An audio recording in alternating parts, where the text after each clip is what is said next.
Bonjour à tous, j'espère que vous allez bien. On se retrouve pour le brief du jeudi 17 juin 2021. Alors comme d'habitude, le sommaire du brief, on parlera du Bitcoin bien entendu, le petit mouvement baissier qu'il y a eu cette nuit, enfin hier soir plutôt. On parlera un petit peu de la Fed, hein, en gros de ce qui est sorti, de ce qu'a dit la Fed. On parlera un petit peu de, comment dirais-je, du coup des répercussions, je vais y arriver, sur le Bitcoin, et côté asset à risque également, puisque le Bitcoin est un asset à risque, enfin il se comporte comme tel. On parlera aussi également des altcoins, on fera un petit peu d'order flow, et on reviendra donc sur ce qui avait été vu hier, hein, qui est généralement, quand le Bitcoin est dans un range sous une résistance, bah, il aime bien casser vers le bas, donc je vais commencer là-dessus. Donc hier, simplement, on avait parlé de ça, on avait vu ici qu'on avait un petit peu notre gros range, donc je l'avais mis ici pour le coup, le range, mais la zone à stop, comme j'en parlais, c'était sous cette zone et sous cette zone.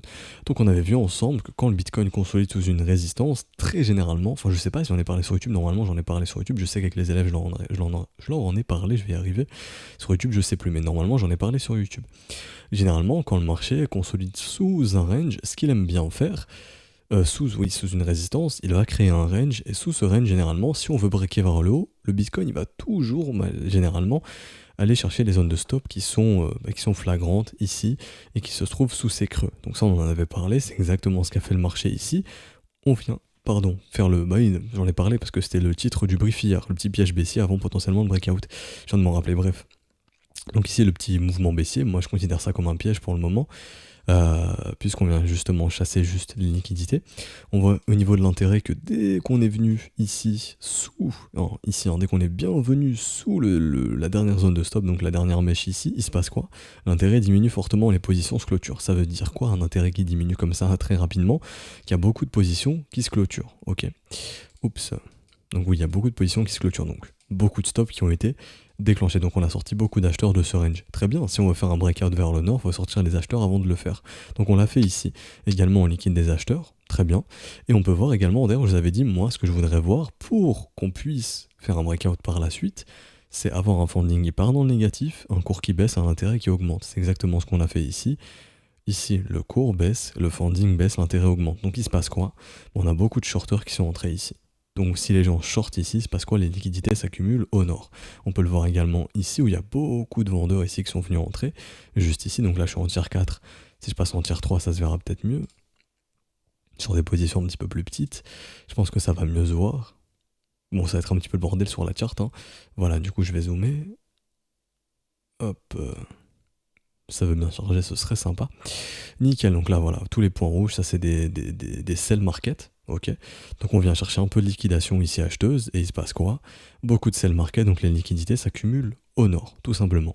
Et on le voit ici de toute façon, hein, puisque l'intérêt augmente avec un funding qui diminuait. Donc les vendeurs ici qui shortent le marché. On sait, en daily, en tout cas quand on passe en daily, qu'on est quand même sur la résistance du range.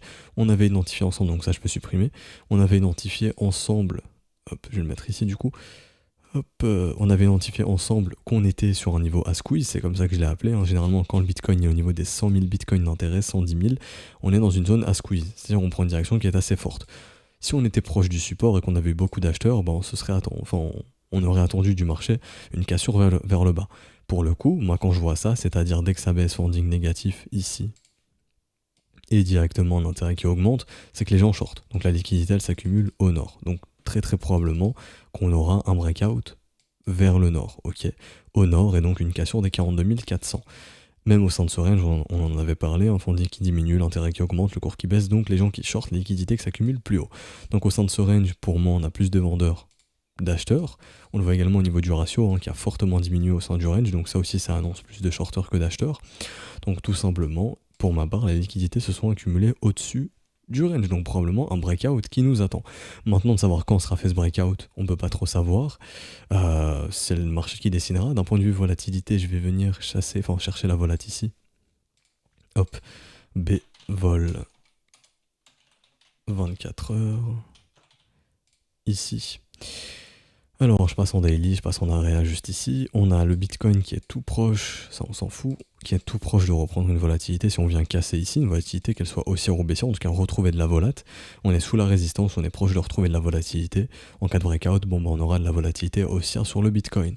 Personnellement, je peux totalement me tromper, mais vu des attaques que j'ai sous les yeux, je m'attends plus à un breakout pour le coup vers le nord, hein, et de liquider du vendeur tout simplement, tous les vendeurs ici qui sont venus shorter le marché tout simplement, ok.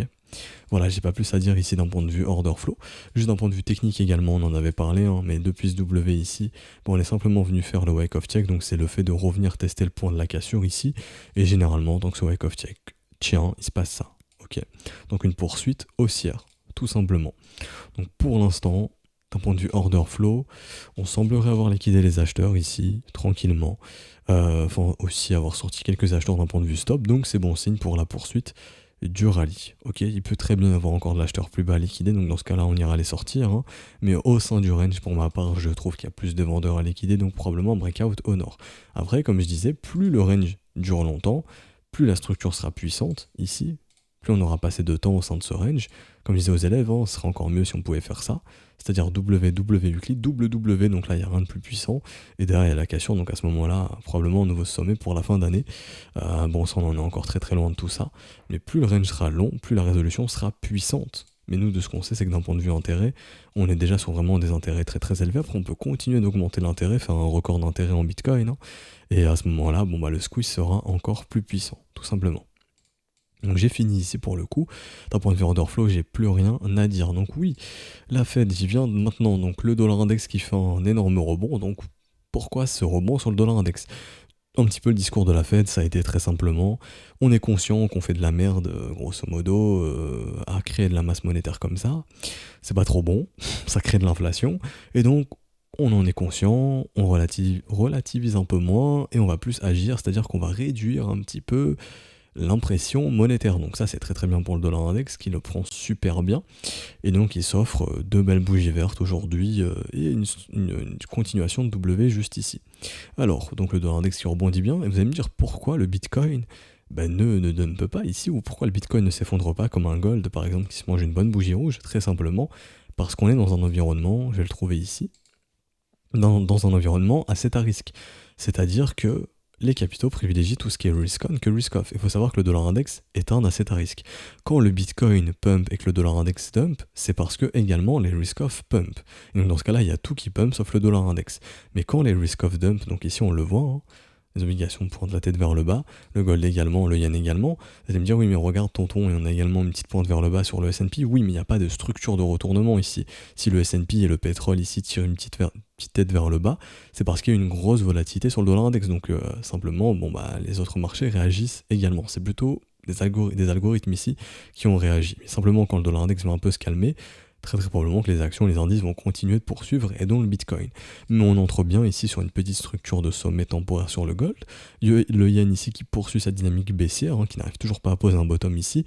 Donc on est plus dans un environnement assez à risque où on a simplement ici du S&P, du pétrole qui fait du W de continuation. On a le S&P pareil, W de continuation juste ici. Et on a également le Bitcoin, hein, donc là ça se verra pas parce que je suis en close line. Mais si je passe ici en low, on voit également le Bitcoin qui fait du W également. Donc on est plus dans un marché qui va rechercher l'asset à risque que le risk-off. Et en gros ici je pourrais mettre des XY, je pourrais mettre la tire du dollar index parce qu'il est comme un asset à risque. Quand le dollar index baisse, c'est parce que les risk-off augmentent également et les autres risk-on aussi.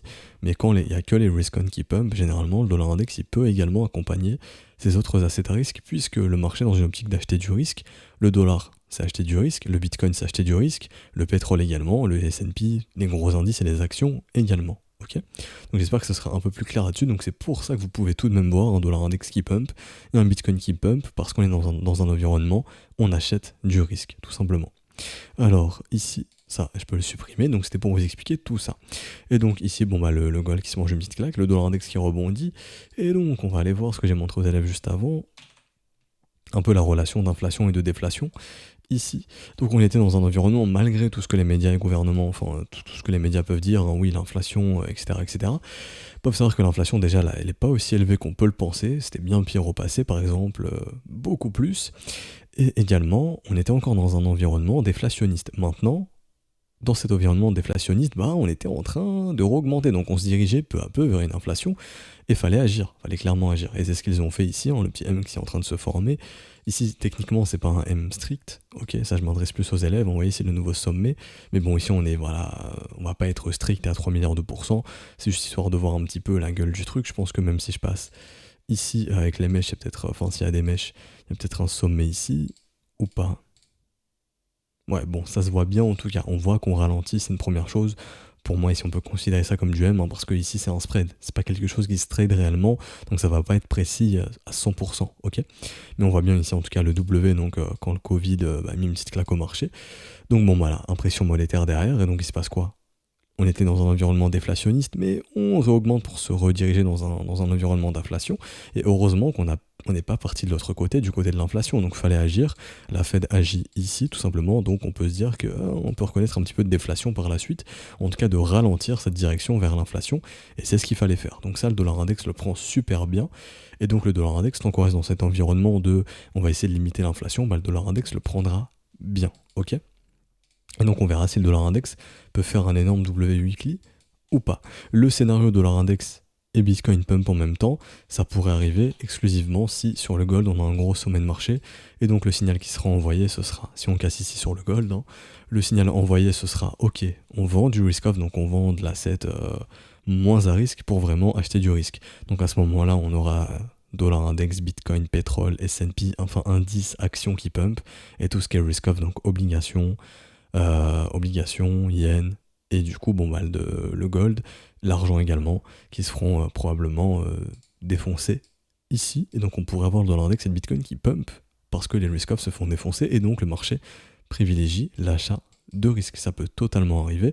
Si on estime que ça y est, on a fait ce qu'il faut pour plus entrer dans une grosse période d'inflation, simplement pourquoi acheter du gold par exemple? Pourquoi protéger? Alors qu'on peut continuer d'acheter du risque, surtout si ça continue de poursuivre dans cette optique plutôt qu'il sera déflationniste par la suite. Ok. Donc c'est pour vous expliquer tout ça. Je remets le dollar index juste ici, et c'est pour ça en gros. Et donc le Bitcoin dans tout ça, parce que vous devez vous dire, et le Bitcoin dans tout ça, c'est très simple. Le Bitcoin dans tout ça, c'est que le Bitcoin se comporte comme un asset à risque. C'est pour ça que je l'ai toujours mis de ce côté ici, asset à risque, risk on, pardon, ici. Et donc le Bitcoin se comporte comme un asset qui est à risque. Donc si les investisseurs, les institutions, etc. cherchent à acheter du risque, et donc du dollar, du pétrole, du S&P, des actions, des indices, etc., le Bitcoin sera acheté aussi très très probablement, puisque le Bitcoin est considéré comme un asset à risque, tout simplement. Donc faut pas trop se prendre la tête, entre guillemets, et il faut attendre tranquillement que qu'on prenne une direction claire. Pour l'instant, petit sommet sur le gold, les obligations ça pourrait suivre derrière. Le yen c'est clairement le cas ici, toujours pas de signe de bottom, on poursuit la dynamique baissière. Pour l'instant je vois pas de sommet du côté du S&P, je vois pas de sommet du côté du Bitcoin depuis W, je dis bien depuis W.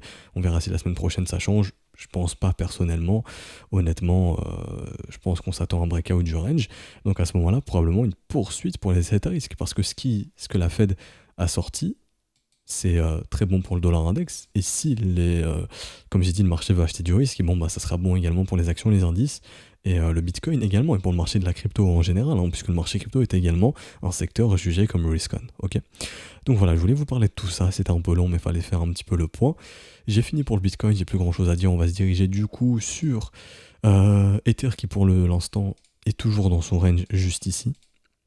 Donc il n'y a rien. On est probablement en train de construire un mouvement de continuation, qu'il soit baissier ou haussier. On est simplement en train de se contracter ici, hop, hop, hop, et hop, hop, hop. On n'arrive pas à prendre de direction qu'elle soit claire. Enfin une direction claire, ok. On attend la résolution de la contraction, donc simplement le range entre 1915 et 1755 $. Faudra attendre une résolution qu'elle soit haussière ou baissière. Si ça part en W, on ferait un énorme W weekly ici, et donc sur la même zone qu'ici, donc ça signifierait qu'ici c'est vraiment une grosse zone défendue, et donc probablement, tranquillement, tenter de faire un nouveau sommet pour l'Ethereum avant la fin de l'année. Mais pour ça, il faut donc faire un W weekly ici. Il faut vraiment casser les 2915 $. Tant qu'on est bloqué dans cette zone, il ne se passera rien. Et d'un point de vue momentum, les bulls n'ont toujours pas récupéré le momentum ici. C'est pour ça qu'on a encore un peu de mal. On est sur un momentum qui est 50-50, neutre. On fait pas grand chose. Si les bulls récupèrent le momentum, ça pourra vraiment s'accélérer ici sur Ethereum. Plus grand chose à dire sur l'Ether. XRP et Litecoin, j'en parle pas, on est en train de consolider dans la zone de rechargement. Si on est à plat dans une zone de rechargement, c'est que c'est un bon environnement pour l'investissement. Comme je disais, personnellement, j'attendrai des cassures, une reprise de dynamique haussière. Tezos est dans le même cas et je vais en parler aujourd'hui. Donc tout ce que je dis pour Tezos, c'est valide pour LTC et XRP. Alors Tezos, le petit Tezos, lui, il aime bien faire, comme on l'a vu, c'est une pattern qu'il fait tout le temps. C'est-à-dire, je pump, je viens en zone de rechargement, je pose un bottom, je repump, je reviens en zone de rechargement, je pose un bottom, je repump, zone de rechargement, je repump, zone de rechargement, je repump, zone de rechargement. Donc pour moi, à très très long terme, ici depuis 2019, on est sur un asset qui accumule. Ça, c'est un schéma classique d'accumulation que je vois et je revois et je revois. Ça dure très longtemps et généralement, ça amène à des explosions, vraiment, des mouvements paraboliques par la suite qui sont assez monstrueux. Donc simplement, comment accumuler un marché quand vous êtes une whale, des baleines ou une institution. La chaise m'embête un petit peu, je vais essayer de bien me remettre. Donc, vous avez simplement le marché qui va être soit horizontal où on va rien faire. Par exemple, c'était le cas de Dodge, hein, on le prend ici. Ou bien entendu, si Elon Musk il a du Dodge, il en a probablement, il ne l'a pas acheté tout en haut, il l'avait acheté ici quand personne n'en voulait, il a fait pumper ça bien comme il faut, tout simplement. Donc, Tezos, grosso modo, c'est la même chose. Sur une échelle plus petite probablement, mais c'est grosso modo la même chose. Je m'explique. Ici, on reste quand même assez horizontal. Je passe la charte comme ça, on n'est pas sur un asset qui est complètement vertical. Loin de là, on est sur un asset qui n'a pas performé énormément depuis 2019. Ok, grosso modo, février 2020, on était à 4$. Août 2020, 4,52$. Voilà, on monte doucement mais sûrement. Ce qu'on est en train de construire, c'est pas dans le trop haut, trop rapide. Loin de là. On est en train de créer quelque chose d'assez solide et on est en train de créer un cycle haussier qui pourrait amener à quelque chose d'assez gros dans les prochains mois ou même prochaines années. Je m'explique. Quand vous faites un marché horizontal, vous le faites pumper, les gens achètent quand ça monte, on dump, vous les faites vendre, vous rachetez. Donc simplement, vous faites pumper, vous rachetez à chaque fois les zones de rechargement, c'est ce que Tezos fait à chaque fois. Donc dès qu'on part un petit peu vers le nord, les gens commencent à acheter au pire moment, et donc on dump, on récupère les liquidités plus bas, on accumule plus bas. C'est un schéma de marché qui est assez classique. Je rachète les zones de rechargement, comme ça je me crée une moyenne de prix. Le mec qui achète quand c'est horizontal et qui achète toutes les zones de rechargement, c'est ce que font les whales, elles vont se créer un prix moyen très intéressant. Grosso modo, leur prix moyen, ça va être les 2, 3, voire 4$, tout simplement. Ok ? Donc 3-4$ sur un asset qui construit quelque chose d'assez puissant. Donc ces whales auront pour intérêt de vendre ça bien plus cher, d'accord ? Elles vont pas accumuler ça pendant 1 ou 2 ans à 3-4$ en moyenne, voire 2-3$, pour revendre ça à 10$ par exemple. Non, elles accumulent pour justement faire quelque chose d'assez fort. Par exemple, je compare souvent Tezos et Link, mais dans la structure de marché, Tezos ressemble beaucoup à Link, et je m'explique. Non, ici j'ai pas tout l'historique de Link, peut-être sur Binance je l'aurai. Ici, voilà. C'est exactement ce qu'a fait Link. Ok ? Il a fait exactement ça. Donc ici, je passe. Alors, horizontal, on pump. On dump, zone de rechargement, on rachète un petit peu, on consolide bien. Donc là, on crée quelque chose d'assez sympa. Hein. Grosso modo, on monte doucement, mais sûrement. Bon, ici, c'est un petit peu plus accéléré que Tezos, mais c'était pareil. On dump, on pump, zone de rechargement, on met un petit peu plus bas. Horizontal, on achète bien, on repumpe ça. Zone de rechargement, on rachète, on consolide bien. Donc on monte doucement mais sûrement jusqu'à ce qu'on crée du coup le gros mouvement aussi. Donc on pourrait se dire que Tezos, si on le compare par exemple à un Link, le Tezos il est ici. Ok, donc il lui attend potentiellement toute cette phase haussière de marché. Donc je vous remets la charte par exemple, pour comparer. Voilà, pour moi on est clairement dans ce cas ici, on crée ça doucement, on crée le gros cycle haussier par la suite. Donc j'aime pas dire que je m'attends, mais pour ma part, je pense que Tezos, ça a du potentiel. Hein. Après, fondamentalement, peu importe ce que vous en pensez. Mais en tout cas, techniquement, je pense qu'on est en train de construire de quelque chose d'assez solide sur le long terme. Et tout ce qui est en zone de rechargement, bien entendu, c'est une très très bonne opportunité pour recharger en Tezos, ou en tout cas, en tant qu'investisseur, vouloir acheter du Tezos, tout simplement. Et donc, ici, on voit qu'on est en train d'essayer, je dis bien essayer de structurer un bottom, tout simplement. D'un point de vue momentum, c'est pas encore incroyable, on n'a pas encore un momentum complètement bull ici. On pourrait avoir des premiers signes avant-gardistes, si je puis dire, si on vient casser ici et ici. À ce moment-là, ce serait vraiment un bon momentum bien haussier. Ok. Et ensuite, on aimerait voir de la structure. Donc, simplement venir casser premièrement ici et ici. Pourquoi ? Puisque la structure de marché va annoncer si on reprend une dynamique haussière ou non, et si un bottom se pose. C'est exactement ce qu'on fait ici. Ok ? Quand vous avez un marché qui dessine du M, c'est un marché qui reprend une dynamique baissière qui va être amené à dumper. Quand vous revoyez des W comme ceci, vous savez qu'on reprend une dynamique haussière et donc que le marché reprendra en valeur, tout simplement. En tout cas, très très probablement. Donc, ici zone de rechargement, si les W se dessinent, quelle information aurons-nous, pardon, bon, on est prêt à reprendre de la valeur et à repartir sur une dynamique haussière. À noter également qu'on est sur un V-top sur Tezos, qui ne structure jamais ses tops sur DM, donc que les vendeurs sont pas très puissants. C'est simplement ce qu'on appelle un mouvement shakeout, pour secouer les investisseurs, pour les faire paniquer et racheter plus bas et moins cher, puisque sur le long terme, on est clairement dans une optique de vraiment d'accumuler sur le long terme. En tout cas, moi je pense que côté institution, c'est ça. Je vais regarder si j'ai les infos de Tezos. Bon, malheureusement, je les ai pas sur Glassnode. Mais je pense que ça accumule beaucoup ici, tout simplement. Et donc, pour ma part, tout ce qui revient en zone de rechargement et tout ce qui se structure en zone de rechargement, c'est très très bullish pour Tezos. Donc, en tant qu'investisseur, si vous voulez investir, un Tezos sous 3,40$, c'est vraiment un bon investissement sur le long terme. Vous avez plus de probabilité d'ici 2-3 ans de vendre votre Tezos plus cher que 3,40$. Ok, donc ça sera un investissement rentable sur le long terme, tout simplement. Juste déjà en traçant des zones de rechargement, en achetant pas quand c'est complètement vertical, en trouvant des assets horizontaux en zone de rechargement, vous avez déjà un gros avantage et vous pouvez estimer que sur le long terme, vous avez de grosses probabilités, si l'asset n'est pas délisté des gros exchanges, hein, s'il est toujours présent, que si le fondamental n'est pas mort, de clairement faire de la plus-value sur le long terme. Faudra être patient, mais la plus-value sera bien présente. C'est bien mieux que d'avoir un livret A à 0,5 ou je sais plus combien de pourcents qui ramène rien, par exemple. Il y a du risque, oui, mais en tout cas le rendement peut être intéressant. Du coup je vais m'arrêter ici, j'espère que ça vous aura plu. Et oui, j'ai oublié de parler des targets, désolé. Donc en cas de W ici, il faudra surveiller du coup les 4,77$, également la zone de rechargement de short 6,12$ et 7,08$, et comme le fait le Tezos, hein, généralement en cas de nouveau sommet, il aime bien venir chercher des zones d'extension entre 168 et 200%. Donc en cas de nouveau sommet, on pourrait se diriger très rapidement entre les 12$ et les 14$. Donc continuer simplement la pattern qu'on fait, qui est on dump, on consolide, on pump, on dump, on consolide, on pump, on dump, on consolide, on pump, on dump, on consolide et on repump. Voilà. Et avoir un marché qui est clairement bullish à long terme pour le moment et qui est en train de construire doucement mais sûrement une bonne phase haussière par la suite. Donc ça peut être intéressant d'acheter cette zone de rechargement si vous êtes dans une optique d'investir pour le moyen long terme, avec une fenêtre assez courte, en peut-être plusieurs mois, de pouvoir revendre votre Tezos dans les 12$, 14$ par exemple. Voilà. Donc on va s'arrêter ici pour aujourd'hui, j'espère que ça vous aura plu. Si c'est le cas, n'hésitez pas à laisser un petit pouce bleu, à vous abonner si ce n'est pas déjà fait, à nous rejoindre sur Discord, dans le lien est en description et en commentaire.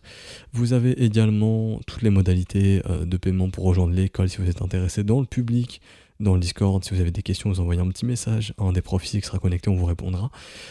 Juste ici également, vous avez les modalités en crypto, donc c'est plus intéressant les modalités crypto maintenant que les modalités Patreon. Patreon c'est en début de mois, les cryptos c'est fait aussi en début de mois, hein, mais plus pour la suite du mois, donc n'hésitez pas. Tout est expliqué ici. Si vous avez une quelconque question, en description et en haut, en commentaire, pardon. En description, je vous mets également des vidéos de présentation de l'école et une FAQ sur l'école. Voilà, tout est en commentaire ou en description, n'hésitez pas. Je vous souhaite une bonne journée, on se retrouvera donc demain pour le dernier brief de la semaine. Ciao ciao.